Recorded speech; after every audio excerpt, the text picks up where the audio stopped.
현재 일본 정부가 한국의 G7 편입은 아직 시기상조라는 반응을 공개적으로 내놓고 있다는 소식이 전해지고 있습니다. 이 발언은 단순한 외교적 견해 표명이 아니라 최근 G7을 둘러싸고 급변하는 국제 정세 속에서 일본이 느끼는 위기감을 그대로 드러낸 장면이라는 분석이 나오고 있습니다. 특히 이 발언이 나오게 된 배경을 살펴보면 일본이 예상하지 못했던 방향으로 논의의 중심이 한국으로 이동하고 있다는 점에서 외교가의 시선이 집중되고 있습니다. 이 발언이 주목받는 이유는 일본이 먼저 반응했다는 점 때문입니다. 아직 공식적으로 결정된 사안도 아닌 한국의 G7 편입 가능성에 대해 일본이 선제적으로 선을 긋는 모습을 보였다는 것은 그만큼 상황이 일본에게 유리하지 않게 흘러가고 있음을 스스로 인식하고 있다는 신호로 해석되고 있습니다.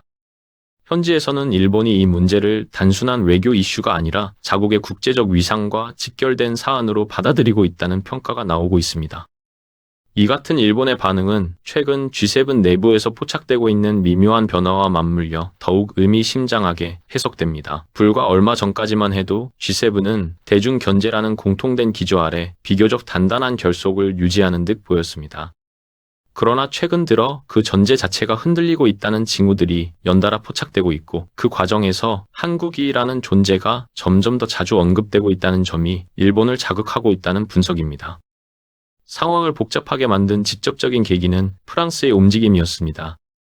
차기 G7 의장국인 프랑스가 중국 국가주석을 정상회의에 초청하는 방안을 검토하고 있다는 소식이 전해지면서 G7의 성격 자체에 대한 논쟁이 다시 불붙기 시작했습니다. 과거에도 예외적인 초청 사례가 없었던 것은 아니지만 최근 수십 년간 사실상 금기처럼 여겨지던 사안이라는 점에서 파장이 컸다는 평가입니다. 이 소식이 알려지자 일본 외교라인은 즉각적으로 불편한 기색을 감추지 않았습니다. 일본은 아시아에서 유일한 G7 회원국이라는 지위를 바탕으로 그동안 중국 견제의 목소리를 가장 강하게 내온 국가 중 하나였습니다. 특히 최근 중일 관계가 최악으로 치닫는 상황에서 일본은 G7이라는 틀을 통해 중국을 압박하는 전략을 유지해 왔습니다. 하지만 프랑스의 중국 초청 검토는 이러한 일본의 전략에 정면으로 충돌하는 변수로 작용했습니다. 일본 정부는 중국이 G7의 가치와 규범을 공유하지 않는다는 점을 강조하며 사실상 반대 입장을 표명한 것으로 전해지고 있습니다. 문제는 이 주장이 과거처럼 자연스럽게 받아들여지지 않고 있다는 점입니다. 오히려 일본의 강경한 반응이 G7 내부에서 이질적인 목소리로 비칠 수 있다는 우려까지 나오고 있습니다. 여기에 일본을 더욱 당황하게 만든 요소는 미국의 태도 변화였습니다. 미국 대통령이 중국의 G7 참여 가능성에 대해 나쁜 아이디어는 아니다라는 취지의 발언을 하면서 일본이 기대했던 단단한 공조 구도가 느슨해졌다는 분석이 나왔습니다. 일본 입장에서는 가장 믿고 의지해왔던 동맹국이 자신들과 다른 계산을 하고 있다는 신호로 받아들여질 수밖에 없는 상황입니다. 이 발언은 미국이 중국을 완전히 배제하기보다는 국제 질서의 한 축으로 관리하려는 실용적 접근을 시사하는 것으로 해석되고 있습니다. 동시에 G7이라는 틀 자체를 고정된 가치 동맹으로 보지 않고 시대적 요구에 따라 조정 가능한 협의체로 인식하고 있다는 메시지로 읽히고 있습니다. 이 변화는 일본이 오랫동안 활용해온 외교적 프레임과는 결이 다른 방향이라는 점에서 일본의 불안감을 증폭시키고 있습니다. 이런 흐름 속에서 미국 내 정책 전문가들과 싱크탱크를 중심으로 또 다른 이야기가 흘러나오기 시작했습니다. 바로 일본 대신 한국을 G7의 새로운 구성원으로 검토해야 한다는 주장입니다. 이 발언들은 단순한 호의나 상징적 제안이 아니라 미국의 국익과 직결된 계산에서 나왔다는 점에서 무게감이 다르다는 평가를 받고 있습니다. 이 지점에서 일본이 한국의 G7 편입은 아직 시기상조라는 반응을 보인 것은 우연이 아니라는 분석이 나옵니다. 일본은 이 논의가 더 확산되기 전에 선을 그어야 할 필요성을 느꼈다는 것입니다. 하지만 이 반응이 오히려 일본의 불안감을 드러내는 신호로 읽히면서 국제사회의 시선은 점점 더 한국으로 이동하고 있다는 관측이 나오고 있습니다. 미국 정치권에서는 G7이 현재의 글로벌 경제와 안보 현실을 충분히 반영하지 못하고 있다는 문제의식이 커지고 있는 것으로 전해집니다. 과거의 경제 규모나 전후 질서의 상징성만으로는 오늘날의 국제 문제를 관리하기 어렵다는 인식이 확산되고 있다는 설명입니다. 이 과정에서 한국처럼 실질적인 생산 능력과 산업 기반을 갖춘 국가들이 자연스럽게 논의 테이블 위에 올라오고 있다는 분석입니다. 한국이 거론되는 이유를 살펴보면 외교적 수사보다는 구체적인 실적과 숫자가 먼저 등장합니다. 최근 글로벌 경제력 평가와 산업 경쟁력 지표에서 한국이 상위권에 안착했다는 점이 반복적으로 언급되고 있습니다. 특히 제조업 전반과 첨단 산업, 방위 산업에서의 성과가 미국 정책 결정자들의 계산표에 직접적으로 반영되고 있다는 평가가 이어지고 있습니다. 이 시점부터 이야기는 외교적 명분을 넘어 구조의 문제로 이동합니다. 미국이 현재 가장 심각하게 고민하고 있는 분야 중 하나는 해군력 유지와 확장이라는 분석이 나오고 있습니다. 중국의 조선 능력이 빠르게 확대되는 상황에서 미국은 함정 건조와 유지 보수에서 명확한 변목 현상에 직면해 있다는 지적을 받아왔습니다. 이 문제를 해결하기 위한 미국의 시선이 향하는 곳을 보면 왜 한국이 거론되는지 그 이유가 보다 분명해진다는 분석이 이어지고 있습니다. 한국은 상업 선박뿐만 아니라 군함 건조와 정비 분야에서도 이미 오랜 기간 검증된 생산 능력을 갖춘 국가로 평가받아 왔습니다. 미국 내부에서는 자국 조선소만으로는 이 수요를 감당하기 어렵다는 현실적인 인식이 점점 더 확산되고 있는 것으로 전해지고 있습니다. 특히 유지 보수와 정비, 이른바 MRO 분야에서 한국 조선업의 경쟁력이 다시 부각되고 있습니다. 이 분야는 단순히 배를 한번 건조하는 사업이 아니라 장기간 신뢰를 전제로 한 협력 구조라는 점에서 전략적 가치가 크다는 평가를 받고 있습니다. 미국 해군과의 협력 가능성이 거론되는 이유 역시 이와 맞닿아 있다는 분석입니다. 이 모든 흐름 속에서 일본의 아직 시기상조라는 발언은 단순한 평가가 아니라 자신들이 중심에 서 있던 판이 흔들리고 있다는 위기의식에서 나온 반응이라는 해석이 설득력을 얻고 있습니다. 지금 벌어지고 있는 논쟁은 어느 나라가 더 잘했느냐의 문제가 아니라 국제 질서가 요구하는 구조와 계산이 어디로 이동하고 있는지를 보여주는 과정이라는 분석이 점점 힘을 얻고 있습니다.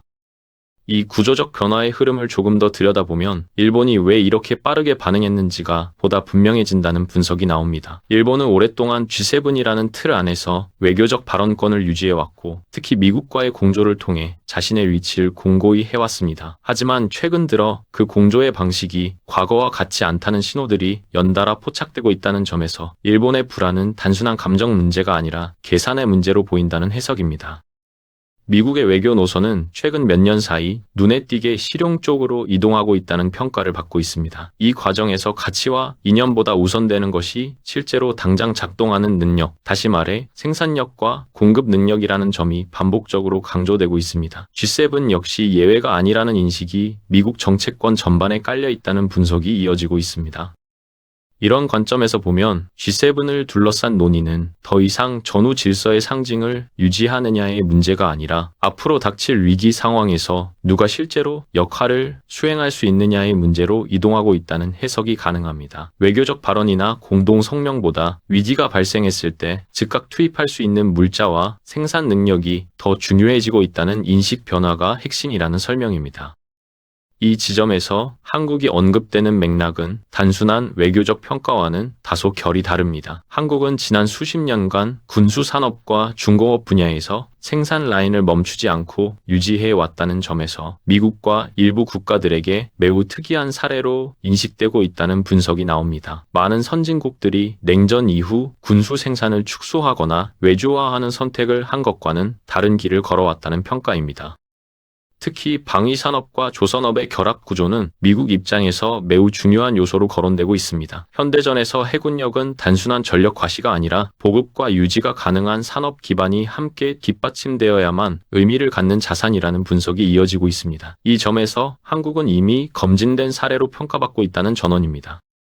미국 해군은 현재 함정 수 자체보다 유지 보수와 가동률 문제로 더 큰 고민을 안고 있다는 이야기가 반복적으로 나오고 있습니다. 새 함정을 건조하는 것도 중요하지만 기존 함정을 얼마나 빠르고 안정적으로 운용할 수 있느냐가 전력 유지의 핵심이라는 인식이 확산되고 있다는 설명입니다. 이 과정에서 해외 협력 가능성이 본격적으로 검토되고 있다는 분석이 뒤따르고 있습니다.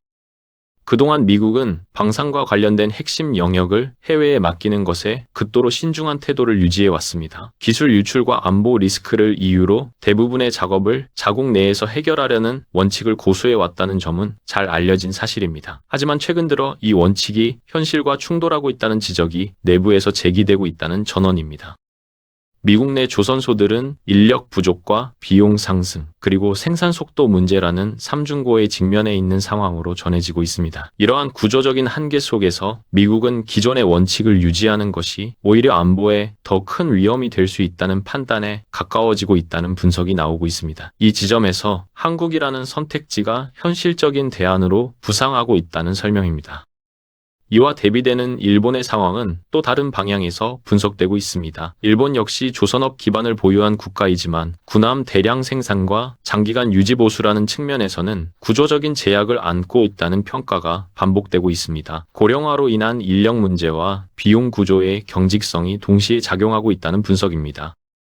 일본 정부가 한국의 G7 편입 논의에 대해 민감하게 반응하는 이유도 이와 무관하지 않다는 해석이 나옵니다. 단순히 외교적 위상이 흔들리는 문제를 넘어 자신들이 갖지 못한 구조적 요소가 국제 질서 재편 과정에서 점점 더 중요해지고 있다는 점을 체감하고 있다는 것입니다. 이는 일본이 쉽게 공개적으로 인정하기 어려운 부분이라는 평가도 뒤따르고 있습니다. 여기에 더해 에너지와 물류라는 또 다른 계산이 동시에 작동하고 있다는 분석이 이어지고 있습니다. 미국은 에너지 수출을 장기 전략의 핵심 축으로 삼고 있으며 이를 실현하기 위해서는 대규모 해상 운송 능력이 필수적이라는 점을 명확히 인식하고 있다는 설명입니다. 이 분야에서 한국 조선업이 차지하는 비중은 이미 국제적으로 잘 알려진 사실입니다. 특히 액화 천연가스 운반선과 같은 고부가 가치 선박 분야에서 한국이 사실상 독보적인 위치를 차지하고 있다는 점은 미국 정책권에서도 자주 언급되고 있습니다. 이 선박들은 단순한 상업자산이 아니라 에너지 안보와 직결된 전략 자산으로 분류되고 있다는 점에서 의미가 크다는 분석입니다. 이 모든 요소들이 하나의 흐름으로 연결되면서 G7이라는 테이블 위에 올라가는 기준 자체가 달라지고 있다는 해석이 힘을 얻고 있습니다. 과거에는 역사적 상징성과 외교적 관성이 중요했다면 지금은 실제로 위기 상황에서 무엇을 제공할 수 있느냐가 더 중요해지고 있다는 설명입니다. 이 변화는 일본에게 불리하게 작용하고 한국에게는 새로운 기회로 인식될 수 있는 구조라는 평가가 나옵니다. 이 때문에 일본의 아직 시기상조라는 발언은 단순한 평가나 견제가 아니라 자신들이 익숙했던 국제 질서가 더 이상 유지되지 않을 수 있다는 불안에서 나온 반응으로 해석되고 있습니다. 이 발언이 오히려 한국의 존재감을 국제사회에 다시 한번 환기시키는 계기가 되고 있다는 점에서 아이러니한 장면이란 분석도 이어지고 있습니다. 지금 이 논쟁은 아직 결론이 난 사안이 아닙니다. 그러나 분명한 것은 G7을 둘러싼 논의가 외교 수사나 형식의 문제가 아니라 생산과 공급, 유지와 지속이라는 매우 현실적인 계산으로 이동하고 있다는 점입니다. 그리고 그 계산이 계속 이어질수록 지금까지 당연하게 여겨졌던 자리가 더 이상 보장되지 않을 수 있다는 신호가 점점 더 선명해지고 있다는 평가가 나오고 있습니다.